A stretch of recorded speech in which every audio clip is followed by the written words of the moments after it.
ये हम south America के लिथोस्फीयर पर। मैंने आपको बताया था कि लिथोस्फीयर में हमारे माउंटेन, प्लेट्यू, प्लेन्स ये सब आते हैं। तो साउथ अमेरिका में अब हम माउंटेन रेंजेस की बात करेंगे। तो साउथ अमेरिका में बस एक ही माउंटेन रेंज है, एंडीज रेंज।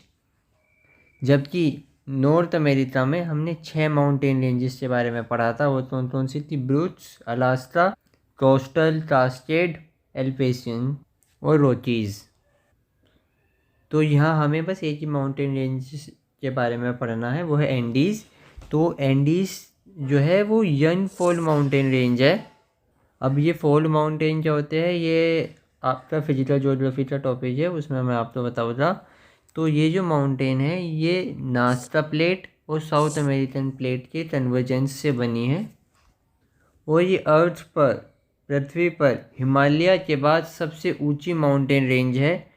और पृथ्वी पर, लैंड पर सबसे लंबी अनइंटरप्टेड माउंटेन चेन है। तो ये क्या है भैया? सेकंड हाईएस्ट है आफ्टर हिमालयस। और भैया नाज़का प्लेट और साउथ अमेरिकन प्लेट के कन्वर्जेंस से बने हैं। और longest fall uninterrupted mountain chain है लैंड पर। और आपने एक चीज़ नोटिस करी होगी, अगर आपके पास एटलस हो, तो ये जो एंडीज़ है ये इनका कलर ज़्यादा डार्क ब्राउन है। और जबकि नॉर्थ अमेरिका में जो माउंटेन रेंजेस में आपने देखी होगी एटलस में, उनका कलर थोड़ा लाइट ब्राउन है। तो इसमें कलर का डार्क ब्राउन होना ये दर्शाता है कि ये माउंटेन रेंजेस उन माउंटेन रेंजेस से ज़्यादा ऊंची है। एटलस में डार्क कलर ऊंचाई का सूचक होता है।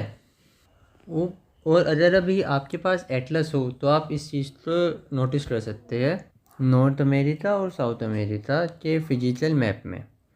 तो फ़िलहाल आप अपनी एटलस में साउथ अमेरिका का फिजिकल मैप खोल लीजिए और उसमें देखिए कि आपके माउंटेन रेंजेस में, जो कि पैनामा से थोड़ी नीचे, आपको कुछ शब्द लिखे हुए दिखे, जैसे कोर्डिलेरा ओक्सीडेंटल, कोर्डिलेरा ओरिएंटल। तो ये क्या होता है? अब देखिए, मैंने आपको पहले भी बताया था, कोर्डिलेरा हम उस माउंटेन रेंजेस तो तब कहते हैं जब दो या दो से ज़्यादा माउंटेन रेंजेस पैरेलल में एक साथ चलती जा रही हो तो उसे कोर्डिलेरा कहते हैं। व्हेन टू और more parallel ranges, mountain ranges come together, then it is termed as cordillera. तो ये ओक्सीडेंटल और ओरिएंटल क्या है? देखिए, ओक्सीडेंटल का मतलब होता है वेस्ट और ओरिएंटल का मतलब होता है ईस्ट। तो आपने अपनी एटलस में देख रहे होगे, जो ईस्टवर्ड माउंटेन है उसके लिए वर्ड यूज़ करा है कोर्डिलेरा ओक्सीडेंटल। तो जैसे यहाँ पे ये मैंने बना रखा है, तो ये ईस्टवर्ड वेस्टवर्ड जो माउंटेन रेंजेस है उनके लिए शब्द यूज़ कर रहा है ओक्सीडेंटल। ऐसे ही आपकी एटलस में भी जो वेस्टवर्ड माउंटेन रेंजेस है उसके लिए वर्ड यूज़ कर रहा होता कोर्डिलेरा ओक्सीडेंटल। वो जो ईस्टवर्ड माउंटेन रेंजेस है उसके लिए वर्ड यूज़ होता है ओरिएंटल। तो ये है हमारा कोर्डिलेरा ओरिएंटल। और बीच वाले के लिए कोर्डिलेरा सेंट्रल।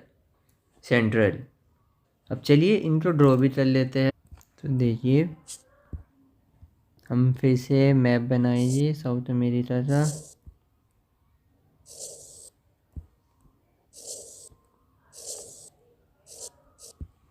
तो ये हमारा मैप बन गया। अब इसमें आप देखिए, ये सबसे पहले कोस्ट लाइन की तरफ एक सीधी रेखा बना दीजिए माउंटेन रेंजेस की, पूरी लगातार कंटिन्यू।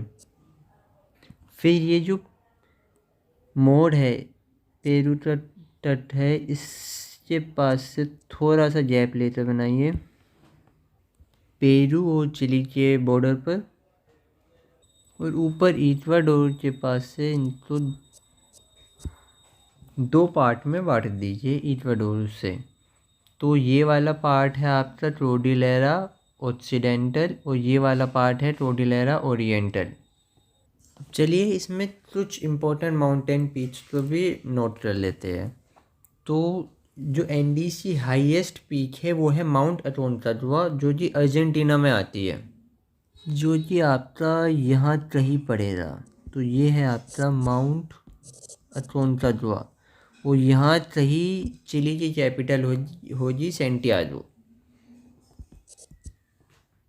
तो ये हो गया नॉर्थ अमेरिका की हाईएस्ट पीक। इसकी जो ऊंचाई है वो है लगभग 6,960 मीटर की।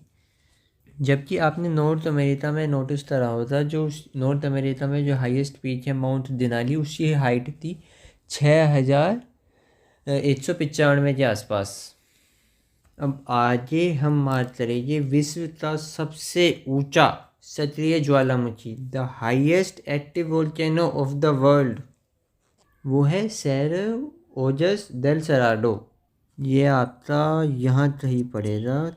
तो ये है आपका world highest active mountain volcano. तो भैया ये बात हो रही विश्व के सबसे सक्रिय ज्वालामुखी की। इसके बाद हम दो और फेमस माउंटेन्स तो बात करेंगे जो कि इक्वाडोर में है, कोटोपाची और चिम्बोराजो। ये आपके यहाँ कहीं मिलेगी आपको। तो ये है आपका कोटोपाची, दूसरा है आपका चिम्बोराजो।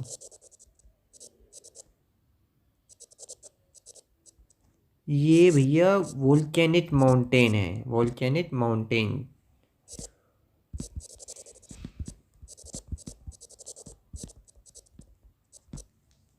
और यहीं कोटोपाची के बराबर में आपका यहाँ है विश्व की दूसरी सबसे हाईएस्ट कैपिटल क्योटो। इम्पोर्टेंट पास या दर्रा तो मार्क करेगी, वो है उस्पलाता दर्रा या उस्पलाता पास। तो जहाँ आपने माउंट अकोंकागुआ मार्क करा होगा, उसी के नीचे छोटा सा गैप दिखा दीजिए। तो ये है आपका उस्पलाता पास।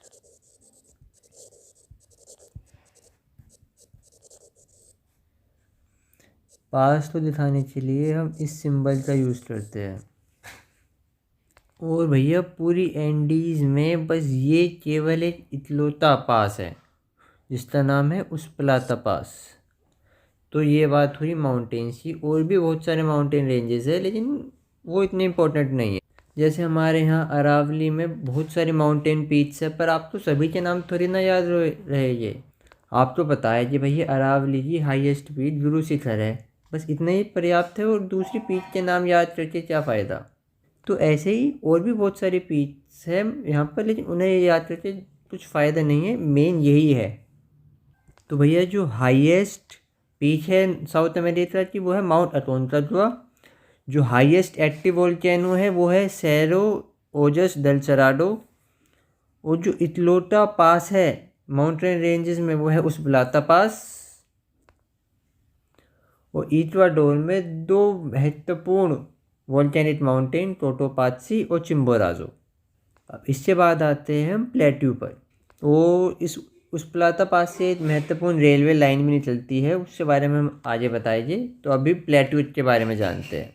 तो भैया अब साउथ अमेरिका में हम प्लेट्यू तो देखेंगे। अब इसमें जो पहला मोस्ट इम्पोर्टेंट प्लेट्यू है वो है बोलिवियन प्लेट्यू। ये क्या है, ये इंटरमाउंट प्लेट्यू है। इंटरमाउंट प्लेट्यू मतलब दो पर्वत श्रृंखलाओं के बीच या दो माउंटेन रेंजेस के बीच जो प्लेट्यू बनता है उसको इंटरमाउंट प्लेट्यू कहते हैं। अब ये जो प्लेट्यू है ये वर्ल्ड में सेकंड हाईएस्ट इंटरमाउंट प्लेट्यू है आफ्टर टिबेटन प्लेट्यू। सबसे ऊंचा कौन सा है, तिब्बतन, उसके बाद ये आता है।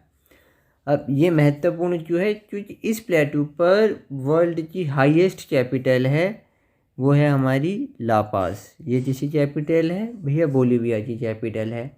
बोलीविया की दो कैपिटल है, मैंने आपको बताया था। ये बोलीविया की एडमिनिस्ट्रेटिव कैपिटल है।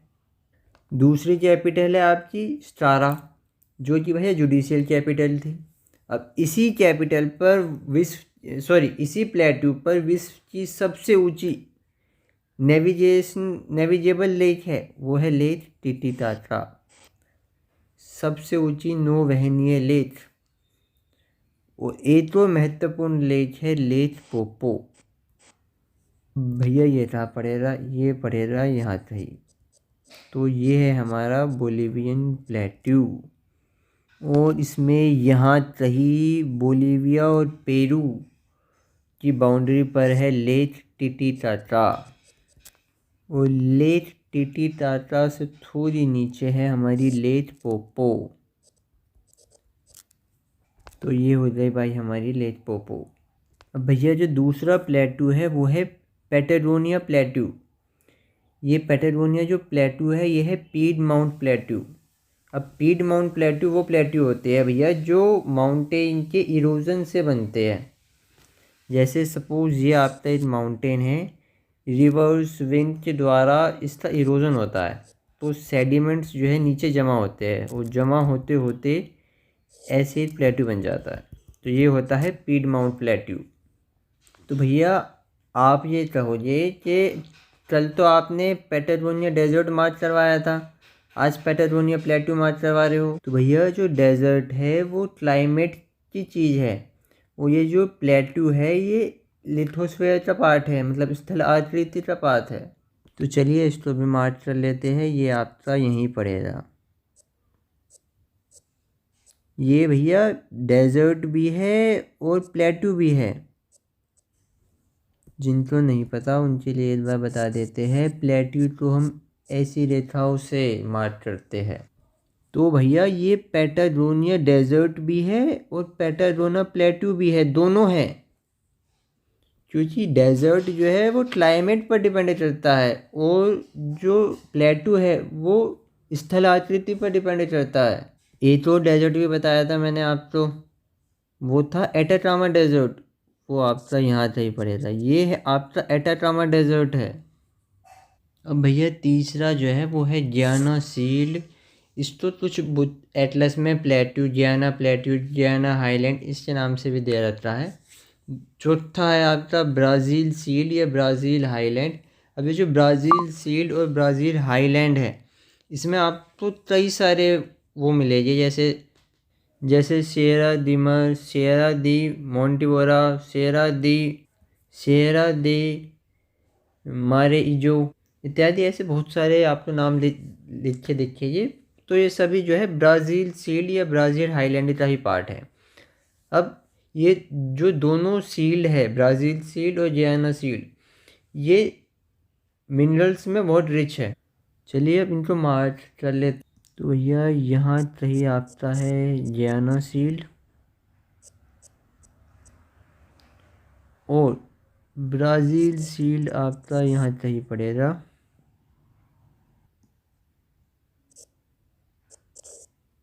ये आपका है ब्राज़ील सील्ड।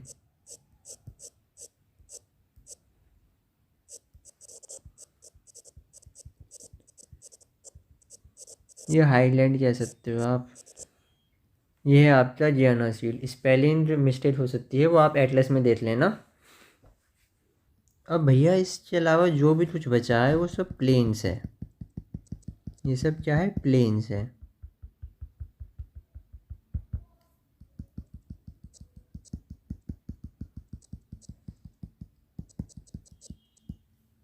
अब भैया इसमें ये जो है ये है ग्रैंड चैट्रो। क्या है ये? ग्रैंड चैट्रो। और यहाँ ये जो नीचे है ये है आपका पैम्पास। बताया था आपको यहाँ पर अल्फा अल्फा घास उगती है जो कि एनिमल के लिए बहुत न्यूट्रिशियस होती है। तो ये भैया ये हो गया आपका माउंटेन, प्लेट्यूज़ और प्लेन के बारे में। अब करते हैं बात हाइड्रोस्फीयर की, यानी कि रिवर्स और लेक की जो बच रही है। अब भैया रिवर्स देखते हैं, तो रिवर पहली है रिवर मैग्डालिना, तो यहाँ डी भी आएगा। दूसरी है ओरिनोको। मैग्डालिना रिवर कोलंबिया से बहती है। ओरिनोको रिवर वेनेजुएला में बहती है, और ओरिनोको रिवर के ऊपर ही सबसे बड़ा वाटरफॉल है विश्व का एंजल फॉल। तीसरी है अमेज़ोन। अमेज़ोन जो है विश्व की सबसे बड़ी नदी है, इसकी 1100 से ज़्यादा ट्रिब्यूटरी है। दूसरी है पराना। पांचवी है पैराग्वे। पैराग्वे जो है पैराग्वे कंट्री से बहती है। छठी है यूरुग्वे। भैया कुछ लोग रहे, ये इतनी सारी नदियां हैं मैं एटलस में, तो आपने कुछ ही लिखवाई है। अब देखो भाई साहब, अमेज़ोन की 1100 से ज़्यादा ट्रिब्यूटरी है। मैं इनके नाम आपको बताऊँ रवि, तो आप तो याद नहीं रहे ये। तो सब कुछ करके भूलने से अच्छा है कुछ करे, लेकिन मजबूती से करे। तो अमेज़ोन के बारे में मैं आपको दो नदी और बताऊँगा, दो ट्रिब्यूटरीज के बारे में, लेकिन 1100 की उम्मीद मत करना मेरे से। अब ये अमेज़ोन जो है, ये जो है हमारी लार्जेस्ट है, largest river of the world है।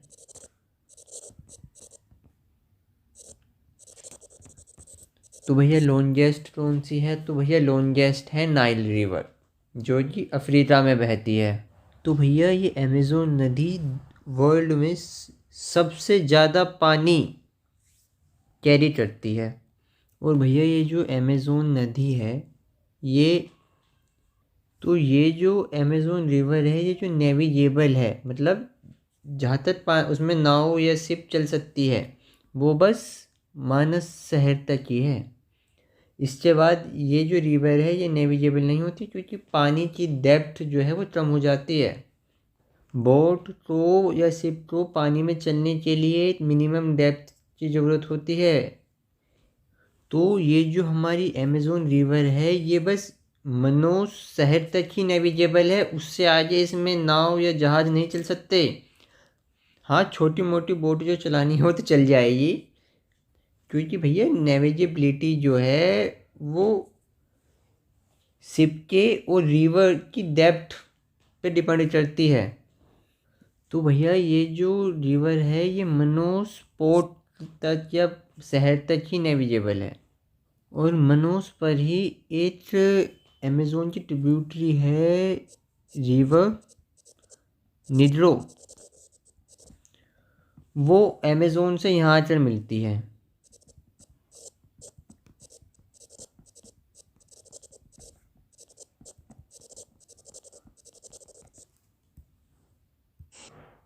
तो चलिए अब इनको मैप पर मार्क करते हैं। तो भैया फिर से अब मैप बनाइए।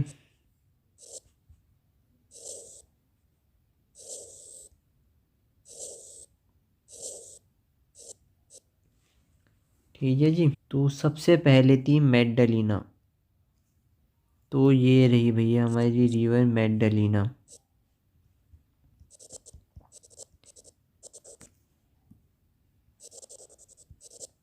दूसरी थी भैया ओरिनोको रिवर, तो ये है हमारी भैया ओरिनोको रिवर। अब भैया हमारी प्रमुख नदी है अमेज़ोन रिवर। तो ये जो हमारी अमेज़ोन रिवर है, ये इक्वेटर के पास से निकलती है। थोड़ा इसको कम कर दो। तो ये आपका ये इक्वेटर हो गया, ये 0 डिग्री हो गया, तो ये यहाँ से नहीं निकलेगी ऐसे। वो इस ये जो पॉइंट है, ये है मानस या मनोस। तो ये है आपका मनोस। और ये जो अमेज़ोन रिवर है, ये आपके पास यहाँ से यहाँ तक ही नेविगेबल है, आगे नेविगेबल नहीं है। और यहाँ पर मैंने आपको बताया था एक रिवर आकर मिलती है, और ये है भैया वो रिवर निड्रो।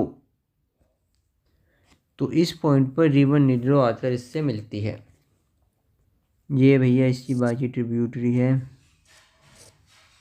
अब भैया बची हुई रिवर है पराना।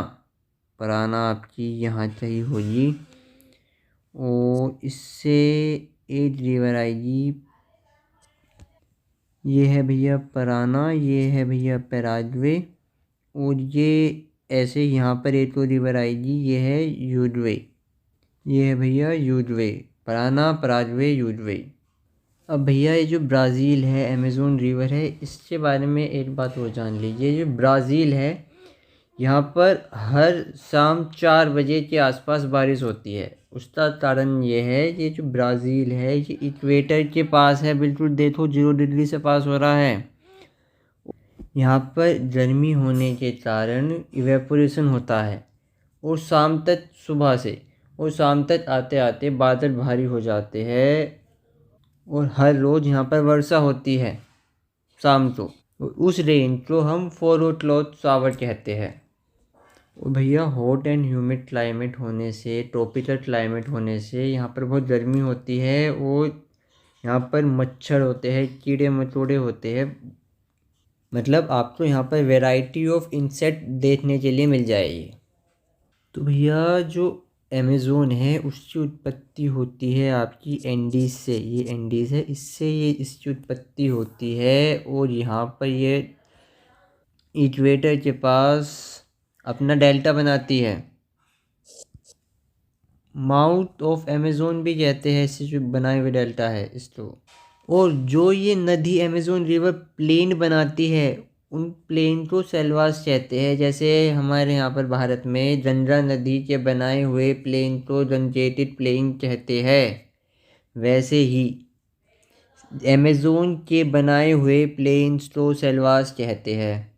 तो भैया इसके द्वारा बनाए गए प्लेन्स को हम सेलवास कहते हैं। The plains created by Amazon are called selvas. और इन सेलवास में बहुत ज़्यादा घने वन पाए जाते हैं, वेरी डेंस फॉरेस्ट। और भैया इन सेलवास को पृथ्वी के फेफड़े भी कहते हैं, लंग्स ऑफ द अर्थ।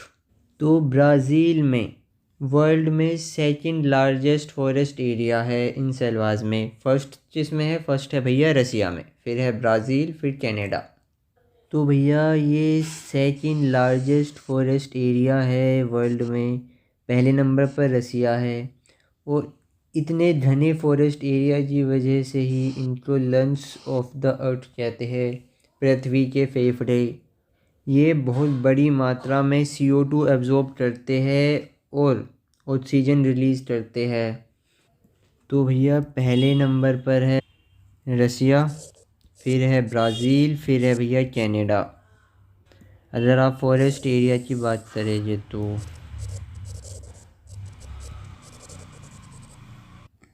तो भैया ये हो जाए आपके सेलवास ग्रीन कलर में। ठीक है जी। और यहाँ रही आपकी ये ब्राज़ील की सीड आ जाएगी। ये है ब्राज़ील सीड या ब्राज़ील हाईलैंड या ब्राज़ील प्लेट्यू। और भैया यहाँ नीचे आओगे तो ये पैराना, पैराग्वे, यूरुग्वे, पप्पू। ये पप्पू नदी, तीनों नदी मिलकर एक कंबाइंड नदी बना देती है। ये है हमारी कंबाइंड रिवर।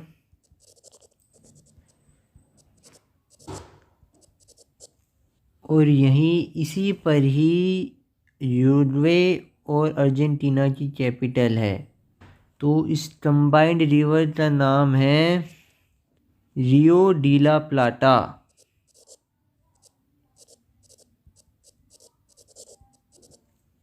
रियो डी ला प्लाटा, रियो का मतलब होता है भैया नदी, तो प्लाटा की नदी हिंदी में इसको ये बोलेंगे।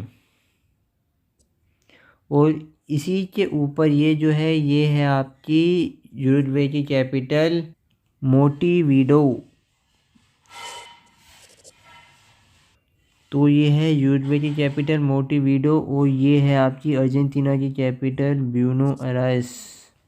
ठीक है, अर्जेंटीना की कैपिटल ब्यूनोस आयरेस और यूरुग्वे की कैपिटल मोंटेवीडो। तो भैया इस नदी पर दो देशों की कैपिटल होना आर्थिक फ़ायदे के रूप में दर्शाता है। तो मैंने आपको चिली की कैपिटल बताई थी सेंटियागो। सेंटियागो के पास भी भैया पोर्ट है, तो यहाँ चाहिए आपकी सेंटियागो। तो अगर ये सेंटियागो ब्यूनोस आयरेस मिल जाए तो ट्रेड के लिए बहुत अच्छा होगा। तो इसके लिए इन्होंने एक रेलवे लाइन बिछाई है जिसको भाई हम ट्रांस एंडियन रेलवे लाइन कहते हैं।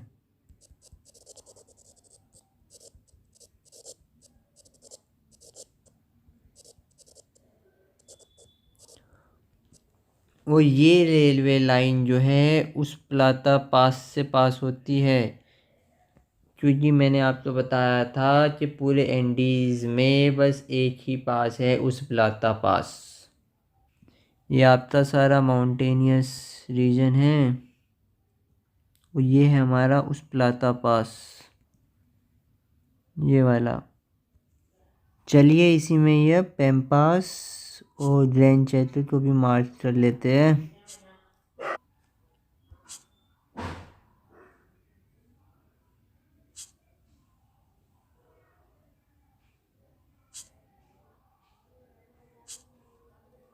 तो देखिए भैया, ये है आपका ग्रैंड चैटो और ये है आपका पैम्पास। ये है आपका पैम्पास, ये है आपका ग्रैंड चैटो। और यहाँ पर ही आपको एक लेट देखने के लिए मिलेगी मार्च चिटी टाटा। यहाँ से एक लेट देखने के लिए मिलेगी मार्च चिटी टाटा, लेट मार्च चिटी टाटा। और ये जो ग्रैंड चैटो है ये भैया दलदली क्षेत्र है। यहाँ पर क्यूबेक नाम का पेड़ पाया जाता है और इसकी लकड़ी को एक्स ब्रेटर भी कहते हैं। और इसकी इस पेड़ की बाट से टैनिन को लेकर टैन लेडर बनाया जाता है। मतलब बाट से टैनिन को एक्सट्रैक्ट कर टैन लेडर बनाया जाता है। तो क्या नाम है पेड़ का? क्यूब बचारो। अब एक और झील मैंने आपको बताई थी, वो थी लेक मैराटाइबो, लगभग यहाँ रही। इसमें भैया ऑयल रिजर्व है। दो झील और बताई थी आपको, लेक टिटिटाटा और लेक पोपो। तो ये हो गई लेक टिटिटाटा और ये हो गई लेक पोपो। लेक टिटिटाटा है बोलीविया और पेरू के बॉर्डर पर। तो यहाँ कहीं बोलीविया और पेरू का बॉर्डर होगा और उसके नीचे बोलीविया के अंदर है लेक पोपो।